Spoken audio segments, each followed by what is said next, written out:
কেউ যদি ইমামে আজম আবু হানিফা রহমতুল্লাহ আলাইহির পথ মতে চলে, তাহলে ওই পথ দিয়েও সে বিশ্ব রোডে ঢুকতে পারবে, সিরাতাল মুস্তাকিমে ঢুকতে পারবে। কেউ যদি ইমাম শাফিঈ রহমতুল্লাহ আলাইহির পথ মেনে চলে, তাহলে সে হেঁটে হেঁটে বিশ্ব রোড সিরাতাল মুস্তাকিমেই উঠে যাবে, পরিণাম ফল জান্নাত। কেউ যদি ইমাম মালিক রহমতুল্লাহ আলাইহির পথে অনুসরণ করতে থাকে, কোনো এক সময় সিরাতাল মুস্তাকিমের উপরেই চলে যাবে, পরিণাম ফলে জান্নাত পাবে। এই জন্য এত মাযহাব, এত মত, এত পথ।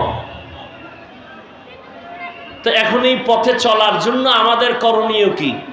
আমাদের করার কাজ হলো একটা, চেষ্টা করা। উলামায়ে আহলে হকের মজলিস, গুনাহ মাফের মজলিস, তওবা কবুলের মজলিসে আমাদেরকে আল্লাহ কবুল করেছেন, নিয়ামতের শুকর আদায় করতে করি আলহামদুলিল্লাহ।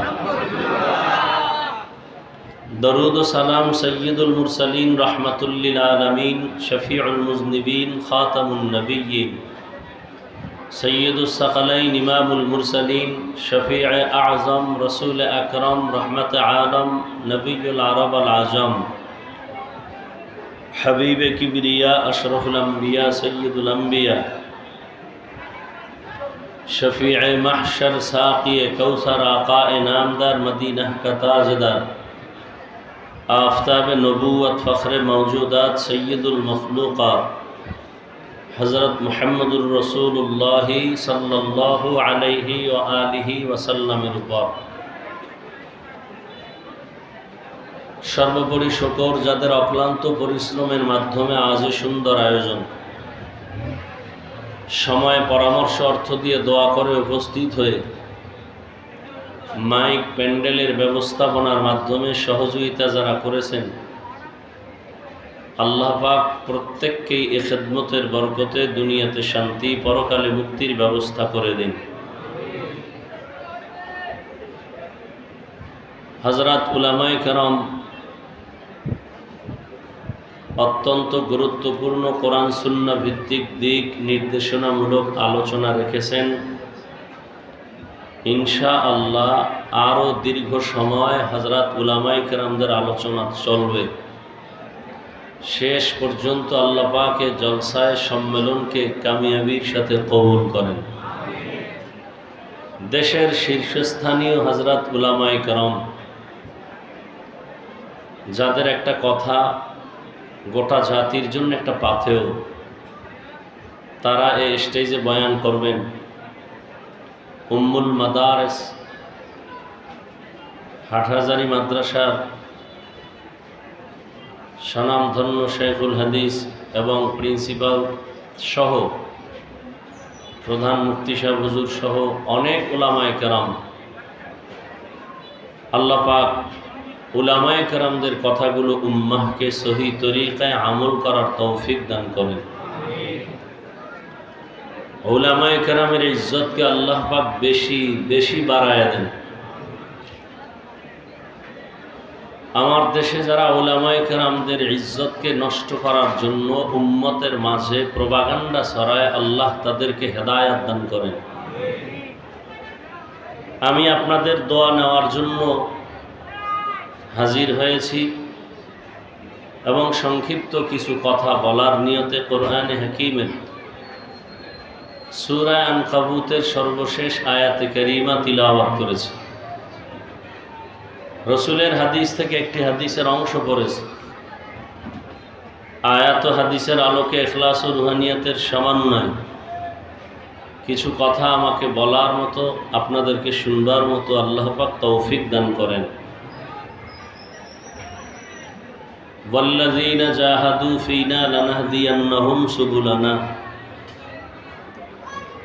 আল্লাহ পাক বলেন, যারা আল্লাহকে পাওয়ার জন্য বা তার সন্তুষ্টি অর্জনের জন্য প্রাণপণে চেষ্টা করে, আল্লাহ বলেন আমি তাদের জন্য অনেক রাস্তা খুলে দেই। ওয়া ইন্নাল্লাহা লামাআল মুহসিনিন, এবং আল্লাহ মুহসিন যারা এদের সাথেই থাকেন। নবীজি হাদিসে পাকের মধ্যে বলেন, মান তাওয়াজা লিল্লাহ রাফাআহুল্লাহ। যে ব্যক্তি আল্লাহর সন্তুষ্টির জন্যই বিনয়ী হয়ে চলে, নিজেকে ছোট মনে করে, আল্লাহ তার মর্যাদা উঁচু বানায় দেন। দুনিয়াতে আল্লাহ পাক মানুষ সৃষ্টি করেছেন, সৃষ্টিগতভাবেই মানুষকে সর্বোচ্চ সম্মান দিয়েই আল্লাহ পাক সৃষ্টি করেছেন। মানুষ এত দামি, এত শ্রেষ্ঠ, যার তুলনা কোনো প্রাণী নাই। মানুষ সৃষ্টিগতভাবেই শ্রেষ্ঠ। এই মানুষগুলোর যেন শ্রেষ্ঠত্ব নষ্ট হয়ে না যায়, শ্রেষ্ঠত্ব ধরে রাখতে পারে, এজন্য প্রথম কাজ হলো নিজেকে দুর্বল মনে করা, ছোট মনে করা, বিনয়ী মনে করা। তাহলে তার এই শ্রেষ্ঠত্ব ধরে রাখা সম্ভব। আগুন যেমন লাকড়ি ধ্বংস করে দেয়, ঠিক মানুষের বিনয়ের বিপরীত যেটা আসে, অহংকার, কিবির, মানুষের জিন্দেগি, আমল, আখলাককে বরবাদ করে দেয়। আর মানুষের মধ্যে বরত্ব ভাব, এটা একটা ফিতরতি বিষয়। আমি বড়, আমারটা বড়, এটা ফিতরতি এক হালাত। এটাকে কন্ট্রোল করার জন্য একা একা সম্ভব না, নিজে পারা যায় না। কন্ট্রোল পাওয়ার যাদের আছে তাদের সাথে সম্পর্ক রাখতে হয়। এজন্য নবী নিজেই বলতেছেন, আদাবানি রব্বি ফা আহসানা তাদিবি। আল্লাহ আমাকে আদব শিক্ষা দিয়েছেন। আমি মায়ের গর্ভ থেকে আদবওয়ালা হয়ে আসি নাই। আদব এটা শিখার জিনিস, শিখতে হয়। আমরা কি মনে করি আদব, বিনয়ী মানে কি কোনো একজন বড় ব্যক্তির সামনে নত জানু হয়ে বসা, নামাজের সূরাতে বসা। বিষয়টা এমন না। শুধু বসা কেন, প্রত্যেকটা ক্ষেত্রেই মানুষের বিনয়ী হওয়া, কথার ক্ষেত্রে, বলার ক্ষেত্রে, চলার ক্ষেত্রে, প্রত্যেকটা ক্ষেত্রেই বিনয়ী হয়ে চলা, এর নাম আদব। আর যে আদব রক্ষা করে চলবে, আল্লাহ তার দিন আর দিন মর্যাদা, সম্মান দুনিয়াতেই বাড়ায় দিবেন। আল্লাহ আমাদেরকে আদবওয়ালা বিনয়ী জিন্দেগি দান করেন। কথার মধ্যে আদব, আদবের ভিন্ন আর এক নাম সুন্নতে রসুল। আমি কেমনে কথা বলবো, এখানেও নবীজি আদব শিখাই দিছেন, এটাই সুন্নত। আসসালাম কবলাল কালাম, কথা বলার মধ্যে সালাম আগে দাও। আমরা মোবাইলটা কানে নিয়ে হ্যালো বলি, সালাম পরে দেই, অথবা কেউ দেই না। তা আদব কি, সুন্নত কি? হ্যালো বলার আগে সালাম আলাইকুম আগে। যতক্ষণ সে হ্যালো বলবে আমি ততক্ষণ সালাম দিব। আজ একদিন যদি এই সুন্নতের আমল করি, তাহলে যে আমার থেকে কথা শিখলো সে সুন্নতটা আমল করার জন্য উদ্গ্রীব হয়ে যায়।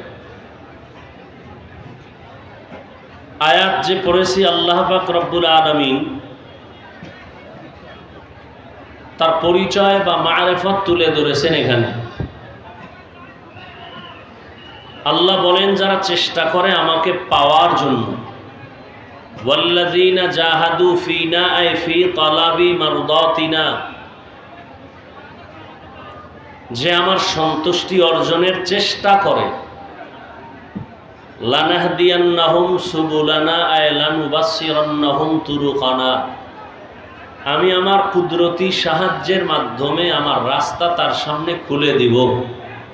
তো একটা রাস্তা না, অনেক। সাবিল এক বচন, তার বহু বচন সুবুল। সাবিল এক রাস্তা, সুবুল মানে অনেক রাস্তা। রাহমাতুল্লিল আলামিন একদিন সাহাবায়ে কেরামদের সামনে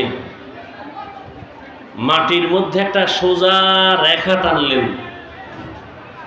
সোজা রেখার ডানে বামে আর আঁকা বাঁকা কয়েকটা রেখা টানলেন। নবীজি সাহাবায়ে কেরামদেরকে বললেন, এই যে সোজা রেখা টানলাম, এটাই হলো সিরাতাল মুস্তাকিম, জান্নাতে যাওয়ার সঠিক পথ, সহজ পথ, সোজা পথ। আঁকা বাঁকা পথগুলো ভ্রান্ত পথ। তো এখান থেকে আমরা প্রতিদিন নামাজের প্রত্যেক রাকাতেই তো এই সবক আদায় করি, ইহদিনাস সিরাতাল মুস্তাকিম সিরাতাল্লাযীনা আন'আমতা আলাইহিম। এমন কোন নামাজ নাই, রাকাত নাই যেখানে এই সবক আমরা পড়ি না। আল্লাহ আমাদেরকে জান্নাতে পৌঁছার সঠিক এবং সহজ সোজা পথ দেখান, যে পথে আমরা সহজে এবং ভেজাল মুক্ত সঠিকভাবে সোজা পথে জান্নাতে যেতে পারি। তাহলে জান্নাতের পথ নবী দেখাইলেন একটা, সহজ সোজা সরল। আর আয়াতের মধ্যে আল্লাহ বললেন, আমার বান্দা যদি তালাশ করে আমাকে বা আমার সন্তুষ্টি অর্জনের জন্য সফলতার পথ, তাহলে আমি একটা রাস্তা খুলে দিব না, অনেক রাস্তা আমি তার সামনে খুলে দিব। নবী বললেন জান্নাতে পৌঁছার রাস্তা একটা, সিরাতাল মুস্তাকিম। আল্লাহ বলেন সঠিক পথ আমাকে পাওয়ার জন্য অনেক, সেটা 100 না 1000 না, কত হতে পারে আল্লাহু আলাম, আল্লাহ ভালো জানেন। তাহলে নবী বললেন সঠিক পথ একটা, আল্লাহ বললেন সুবুলানা, অনেক পথ। দুই দ্বিমুখী কথার সমাধান কি? এই সমাধানের জন্যই আহলুল্লাহদের সোহবত প্রয়োজন। আল্লাহ পাকের প্রিয় বান্দা যারা, এদের অনুসরণ অনুকরণ প্রয়োজন। যারা নিজে নিজে চলতে চায়, এরা একসময় পথ হারিয়ে ভ্রান্ত পথের পথিক হয়ে যায়। সমস্ত আম্বিয়া কেরামদেরকে আল্লাহ পাক কুদরতের দ্বারা সঠিক পথে চালিয়েছেন। নবীদের অনুসরণে সাহাবায়ে কেরাম সঠিক পথ পেয়েছেন। উলামায়ে কেরাম সমাধান দিতেছেন যে নবী দেখাইলেন এক পথ, সিরাতাল মুস্তাকিম, জান্নাতের সঠিক সোজা পথ।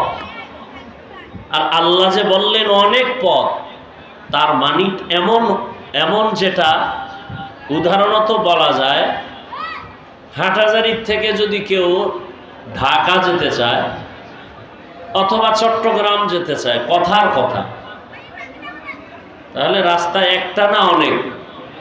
অনেক। তবে রাস্তা অনেক, রাস্তার মধ্যে একটা রাস্তা থাকবে শর্ট, সহজ, সহজ পথ একটা, বেশি হয় না। তবে ঢাকা চট্টগ্রামের একটা রোড, বিশ্ব রোড, এই বিশ্ব রোড জমিনে একটাই, প্রত্যেকটা জায়গায় পৌঁছার জন্য।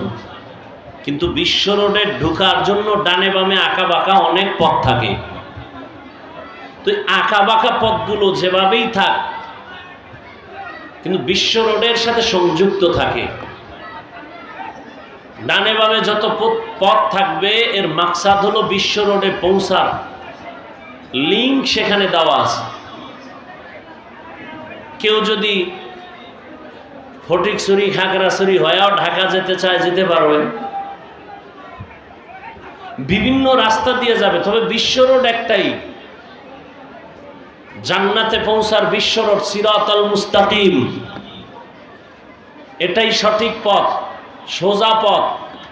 এই পথে ঢোকার জন্য আরো বহু শাখা রাস্তা আছে।